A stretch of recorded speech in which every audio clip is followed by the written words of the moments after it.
नमस्कार। Life in colour में आप सभी का स्वागत है।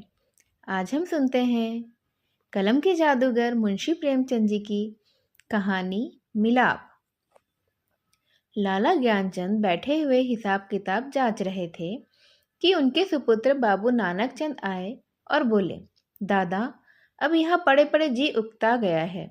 आपकी आज्ञा हो तो मैं सैर को निकल जाऊं। 2-1 महीने में मैं लौट आऊंगा।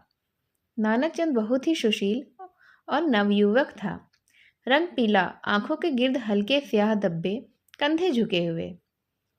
ज्ञानचंद ने उसकी तरफ तीखी निगाह से देखा और व्यंग्यपूर्ण स्वर में बोले, क्यों, क्या यहाँ तुम्हारे लिए कुछ कम दिलचस्पियां हैं?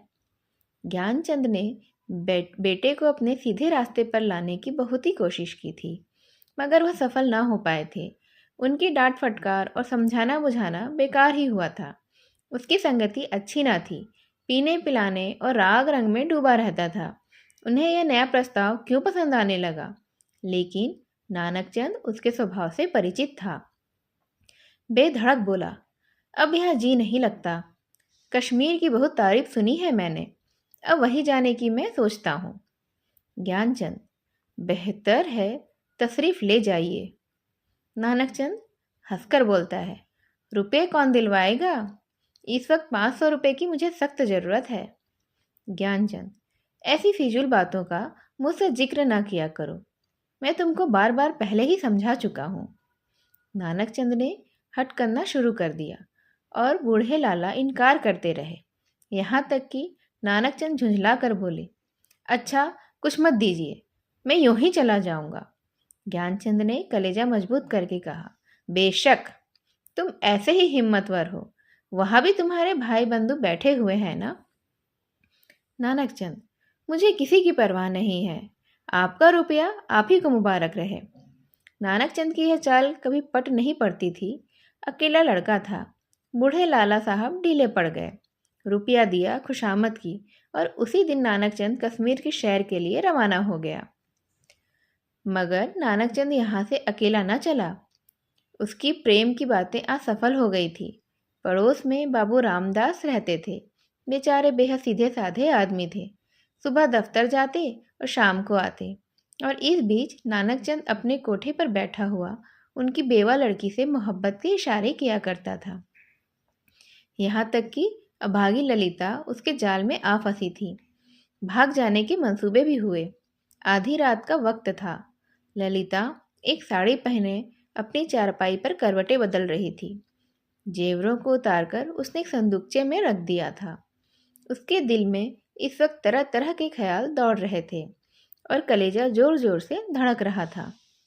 मगर चाहे और कुछ ना हो, नानकचंद की तरफ से उसे बेवफाई का जरा भी गुमान न था।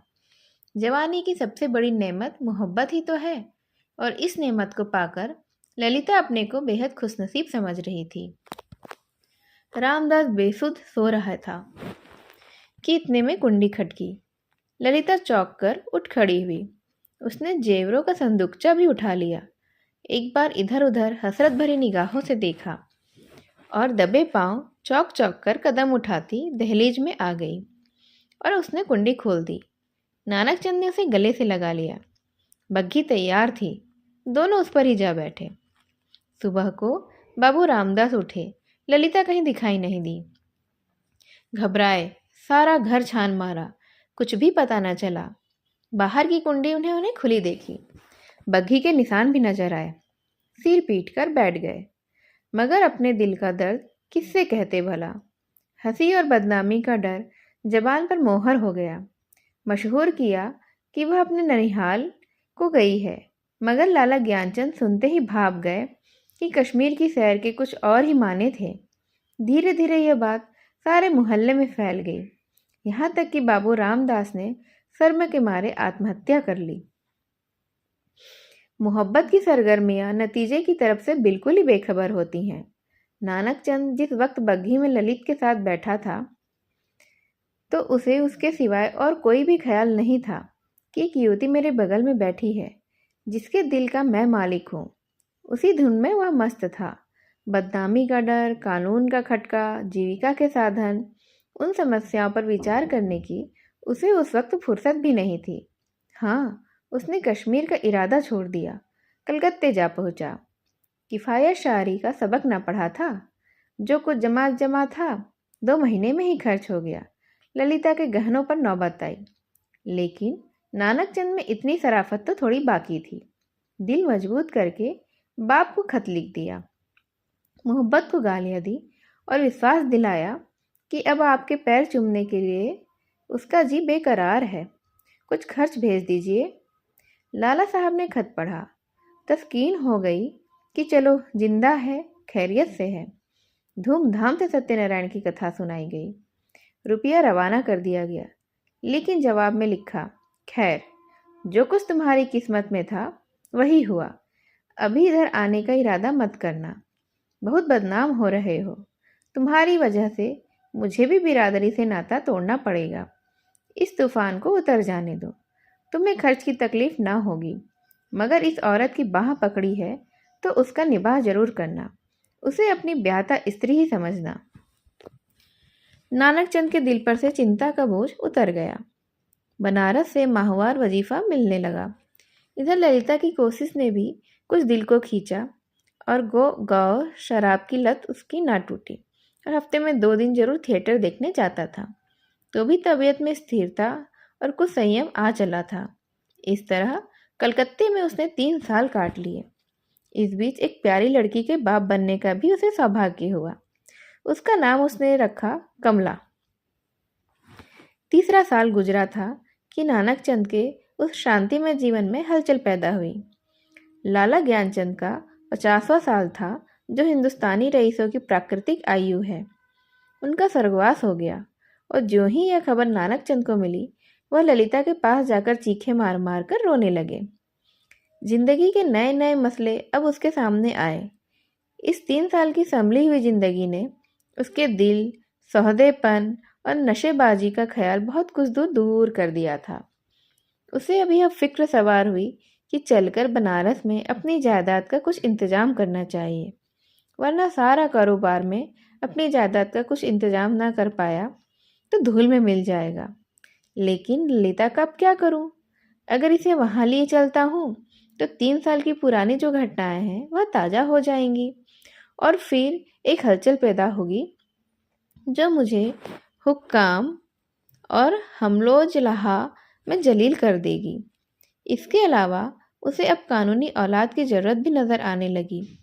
यह हो सकता था कि वह ललिता को अपनी ब्याहता स्त्री मशहूर कर देता, लेकिन इस आम ख्याल को दूर करना असंभव था कि उसने उसे भगाया है। ललिता से नानक चंद को अब वह मोहब्बत भी न थी जिसमें दर्द होता है और बेचैनी होती है। वह अब एक साधारण पति था जो गले में पड़े हुए ढोल को पीटना ही अपना धर्म समझता है, जिसे बीवी की मोहब्बत उसी वक्त याद आती है जब वह बीमार होती है। और इसमें अचरज की कोई बात नहीं है। अगर जिंदगी की नई नई उमंगों ने उसे उकसाना शुरू किया, मंसूबे पैदा होने लगे जिनका दौलत और बड़े लोगों के मेल जोल से संबंध है। मानव भावनाओं की यह साधारण दशा है। नानक चंद अब मजबूत इरादों के साथ सोचने लगा कि यहाँ से क्यों कर मैं भाग जाऊं। अगर इजाज़त लेकर जाता हूँ तो 2-4 दिन में सारा पर्दा फाश हो जाएगा। अगर हिला किए जाता हूँ तो आज के तीसरे दिन ललिता बनारस में मेरे सर पर सवार हो जाएगी। कोई ऐसी तरकीब निकालूं कि इन संभावनाओं से मुक्ति मिल जाए। सोचते सोचते उसे आखिर एक तदबीर सूझी। एक दिन शाम को दरिया के शहर का बहाना करके चला और रात को घर पर न आया। दूसरे दिन सुबह को एक चौकीदार ललिता के पास आया और उसे थाने में ले गया। ललिता हैरान थी कि आखिर माजरा क्या है। दिल में तरह तरह की दुश्चिंताएं पैदा हो रही थी। वहां जाकर जो कैफियत देखी तो दुनिया उसकी आंखों में अंधेरा छा गया। नानकचंद के कपड़े खून में तरबतर पड़े थे। उसकी वही सुनहरी घड़ी, वही खूबसूरत छतरी, वही रेशमी साफा, सब वहां मौजूद था। जेब में उसके नाम के छपे हुए कार्ड थे। कोई संदेह नहीं रहा कि नानकचंद को किसी ने कत्ल कर डाला है। 2-3 हफ्ते तक थाने में तहकीकात होती रही। और आखिरकार खूनी का पता चल गया। पुलिस के अफसरों को बड़े बड़े इनाम मिले। इसको जासूसी का एक बड़ा आश्चर्य समझा गया। खूनी ने प्रेम की प्रतिद्वंद्विता के जोश में यह काम किया, मगर इधर तो गरीब बेगुनाह खूनी सूली पर चढ़ा हुआ था और वहां बनारस में नानक चंद की शादी रचाई जा रही थी। लाला नानक चंद की शादी एक रईस घराने में हुई और तब धीरे धीरे फिर वही पुराने उठने बैठने वाले आने शुरू हुए। फिर वही मजलिसें जमी और फिर वही सागर और मीना के दौर चलने लगे। संयम का कमजोर अहाता इस विषय वासना के बंटवारों को ना रुक सका। हाँ, अब इस पीने पिलाने में कुछ पर्दा रखा जाता है और ऊपर से थोड़ी सी गंभीरता बनाए रखी जाती है। साल भर इसी बहार में गुजरा। नवेली बहू घर में कुछ कुड़कर मर गई। तपेदिक ने उसका काम तमाम कर दिया। तब दूसरी शादी हुई, मगर इस स्त्री में नानक चंद की सौंदर्य प्रेमी आंखों के लिए कोई भी आकर्षण नहीं था। इसका भी वही हाल हुआ। कभी बिना रोए कौर मुंह में नहीं दिया। 3 साल में ही चल बसी। अब तीसरी शादी हुई। यह औरत बहुत सुंदर थी, अच्छे आभूषणों से सुसज्जित थी। उसने नानक चंद के दिल में जगह कर ली। एक बच्चा भी पैदा हुआ था और नानक चंद गृहस्थी के आनंदों से परिचित होने लगा। दुनिया के नाते रिश्ते अपनी तरफ खींचने लगे, मगर प्लेग के लिए ही सारे मंसूबे धूल में मिला दिए। पति प्राणा स्त्री मर गई। 3 बरस का प्यारा लड़का हाथ से गया और दिल पर ऐसा दाग छोड़ गया जिसका कोई मरहम न था। उच्चारण खिलता भी चली गई। अय्याशी का भी खात्मा हो गया। दिल पर रंजो गम छा गया और तबीयत संसार से विरक्त हो गई। जीवन के दुर्घटनाओं में अक्सर बड़े महत्व के नैतिक पहलू छिपे हुआ करते हैं। इन संयमों ने नानक चंद के दिल में मरे हुए इंसान को भी जगा दिया। जब वह निराशा के यातनापूर्ण अकेलेपन में पड़ा हुआ इन घटनाओं को याद करता तो उसका दिल रोने लगता और ऐसा मालूम होता कि ईश्वर ने मुझे मेरे पापों की ही सजा दी है। धीरे धीरे यह ख्याल उसके दिल में मजबूत होता गया। उफ, मैंने उस मासूम औरत पर कैसा जुल्म किया, कैसी बेरहमी करी, यह उसी का दंड है। यह सोचते सोचते ललिता की मायूस तस्वीर उसकी आंखों के सामने खड़ी हो जाती। वो प्यारी मुखड़े वाली कमला अपने मरे हुए सौतेले भाई के साथ उसकी तरफ प्यार से दौड़ती हुई दिखाई देती। इस लंबी अवधि में नानक चंद को ललिता की याद तो कई बार आई थी, मगर भोग विलास पीने पिलाने की उन कैफियतों में अभी उसका ख्याल जमने नहीं पाया था। एक धुंधला सा सपना दिखाई दिया और बिखर गया। मालूम नहीं होता दोनों मर गई हैं या जिंदा हैं। अफसोस, ऐसी बेकसी की हालत में छोड़कर मैंने उसकी सुध तक न ली थी। उस नेक नामी पर धिक्कार है जिसके लिए ऐसी निर्दयता की कीमत देनी पड़े। यह ख्याल उसके दिल पर इस बुरी तरह बैठा कि एक रोज वह कलकत्ता के लिए रवाना हो गया। सुबह का वक्त था। वह कलकत्ते पहुंचा और अपने उसी पुराने घर की ओर चला। सारा शहर कुछ हो गया था। बहुत तलाश के बाद उसे अपना घर नजर आया। उसके दिल में जोर से धड़कन होने लगी और भावनाओं में थोड़ी हलचल पैदा हो गई। उसने एक पड़ोसी से पूछा, इस मकान में कौन रहता है? बूढ़ा बंगाली था। बोला, हम यहाँ नहीं कह सकता कौन है कौन नहीं है। इतना बड़ा मुल्क मैं कौन किसको जानता है। हाँ, एक लड़की और उसका बूढ़ा माँ, 2 औरत वहां रहता है। विधवा है, कपड़े की सिलाई करता है। जब से उसका आदमी मर गया तब से यही काम करके अपना पेट पालता है।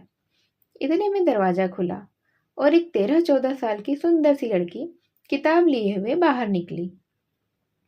नानक चंद पहचान गया कि यह तो कमला है। उसकी आंखों में आंसू मड़ आए। बेअख्तियार जी चाहा कि उस लड़की को छाती से लगा ले। कुबेर की दौलत मिल गई। आवाज को संभाल कर बोला, बेटी, जाकर अपनी अम्मा से कह दो कि बनारस से एक आदमी आया है। लड़की अंदर चली गई और थोड़ी देर में ललिता दरवाजे पर आई। उसके चेहरे पर घूंघट था और गौ सौंदर्य की ताजगी न थी, मगर आकर्षण अब भी था। नानक चंद ने उसे देखा और एक ठंडी सांस ली। पतिव्रत और धैर्य की निराशा की सजीव मूर्ति उसके सामने खड़ी थी। उसने बहुत जोर से अपने आप को संभाला। मगर उससे जब्त न हो सका। बस ही वह रोने लगा। ललिता ने घूंघट की आड़ से उसे देखा और आश्चर्य के सागर में डूब गई। वह चित्र जो हृदय पटल पर अंकित था और जो जीवन के अकाल्पनिक आनंदों की याद दिलाता रहता था, जो सपनों में सामने आ आकर कभी खुशी के गीत सुनाता और कभी रंज के तीर चुभाता, इस वक्त सजीव सचल सामने ही खड़ा था। ललिता पर जैसे बेहोशी छा गई। कुछ वही हालात जो आदमी के सपने में होते हैं। वह व्यग्र होकर नानक चंद की तरफ बढ़ी और रोती हुई बोली, मुझे भी अपने साथ ले चलो। मुझे अकेले किस पर छोड़कर चल दिए थे? मुझसे अब यहाँ नहीं रहा जाता। ललिता को इस बात की जरा भी चेतना नहीं थी कि वह उस व्यक्ति के सामने खड़ी है जो एक जमाना हुआ मर चुका, वरना शायद वो चीख कर भाग जाती। उस पर एक सपने की सी ही हालत छाई हुई थी। मगर जब नानक चंद ने उसे सीने से लगाकर कहा, ललिता, अब तुमको अकेले नहीं रहना पड़ेगा। तुम्हें इन आंखों की पुतली बनाकर मैं रखूंगा। मैं इसीलिए तो तुम्हारे पास आया हूं। मैं अब तक नर्क में था, अब तुम्हारे साथ स्वर्ग का सुख भोगूंगा।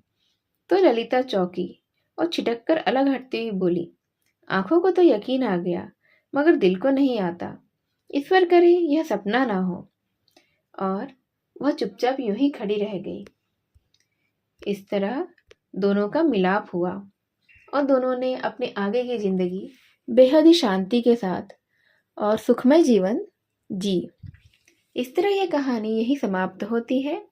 यह कहानी थी मुंशी प्रेमचंद जी की मिलाप। इसे ध्यान से सुनने के लिए आप सभी का धन्यवाद। नमस्कार।